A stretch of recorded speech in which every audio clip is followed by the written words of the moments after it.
Right, so there's been an increase in fuel prices, but there's a dispute as to the level of increase. And Emmanuel Abadji is here to tell us all about that. So the MP says it's not 11%. He's not happy with reports in the media suggesting that it's 11%. Various percentage margins, 10%, 11%, and so on and so forth.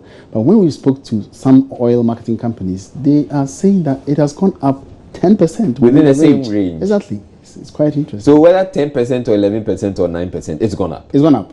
Petrol prices have gone, not only petrol, diesel, and some other petroleum products. All right, you bring us the details. Thank you very much. And thanks for joining me on Business.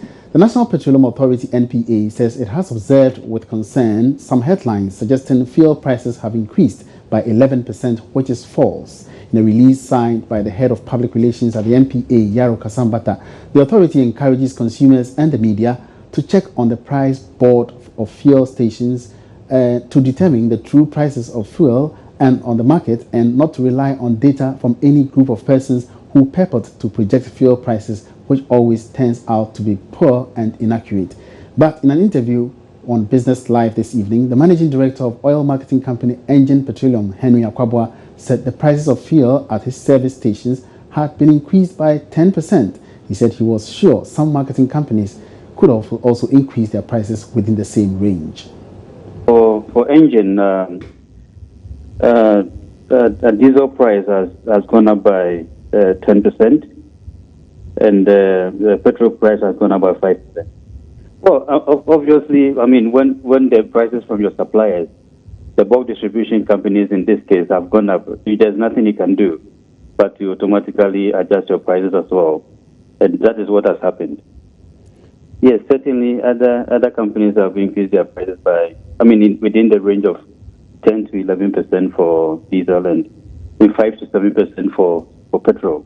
But again, every company have their own pricing strategies, and you don't expect that we would all have the same prices at the same time. Look at the price build-up. You have your ex-refinery price, and then you have a range of taxes and levies, and then you have the marketer's margin before you arrive at the export price.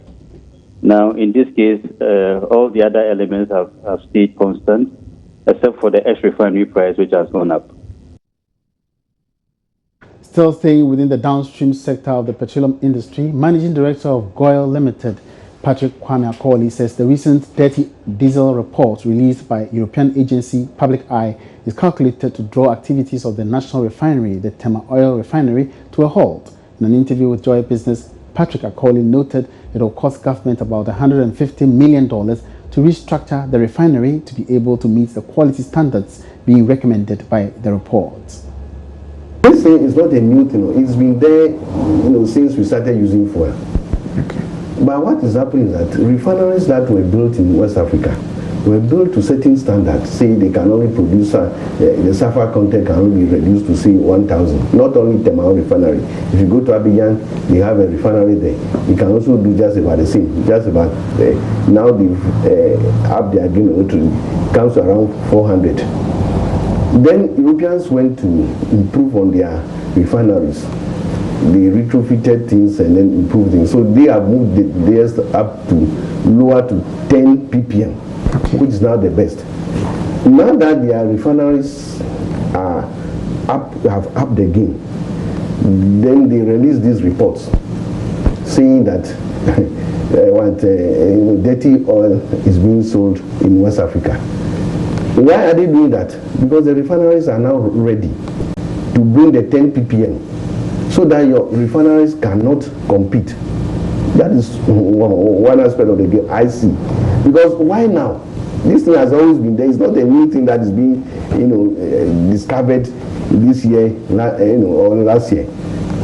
From, let's say, since we started using diesel in Ghana, the standard has rather been improving. You see, but now it is released. One thing is that once it's released and then we'll buy into it, it means that is the end of Tema Oil Refinery. Away from that, non-bank financial institution Easeway Loans has embarked on a tour of tertiary institutions to recruit sales personnel for their activities. The tour forms part of the company's 5th anniversary celebration. Managing manager of Easeway Call Center, Robert Kumson, indicated that this exercise is set to bridge the gap between the expectation of employers and what job seekers bring to the job market. He spoke to Joy Business at the Accra Job Clinic organized in Accra Polytechnic today.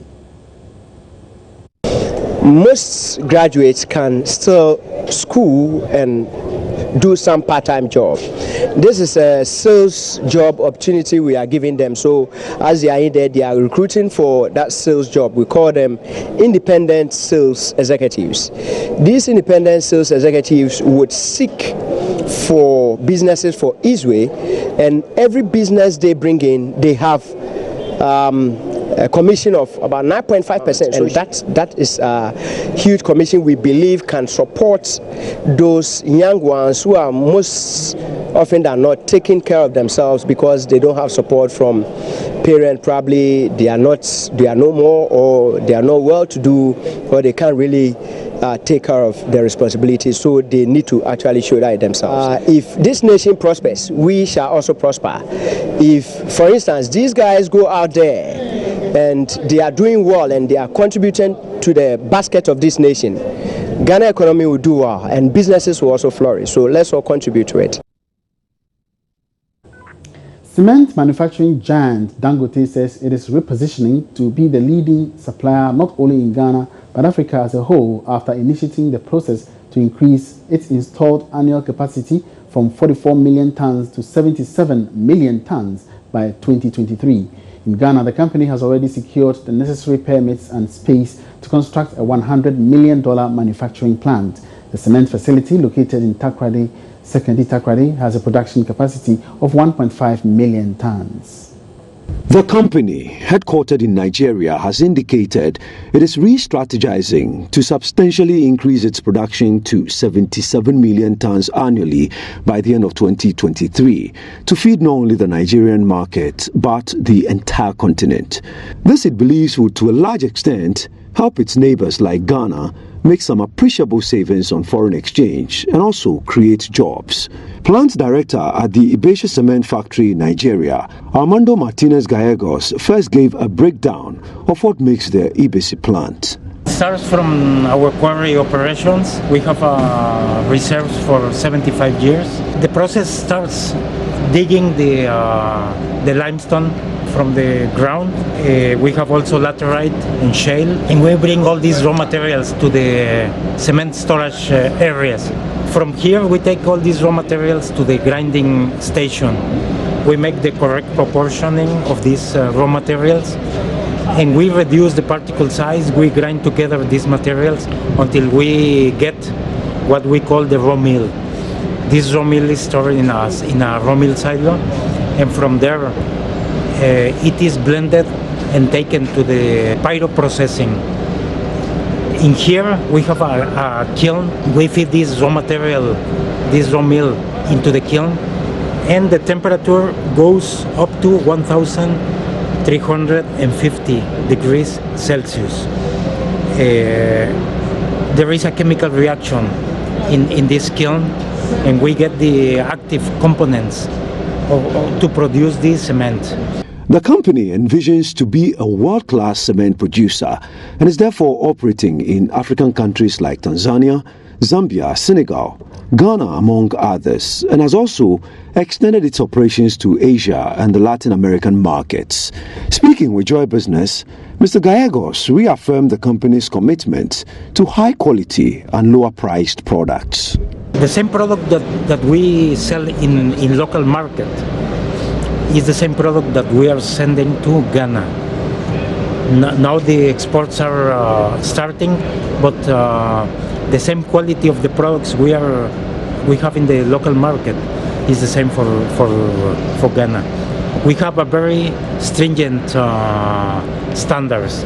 We use the Nigerian standards, which are equal and equally stringent as European standards. There have been some turbulence among cement manufacturers in the country, some accusing the company of engaging in unfair trade practices. But the company says it is here to stay to provide the Ghanaian consumer with the best of quality products. And that's it for business. For more business news updates, log on to myjoyonline.com/business. My name is Emmanuel Abuaji Viafi. There's more ahead. Don't go away.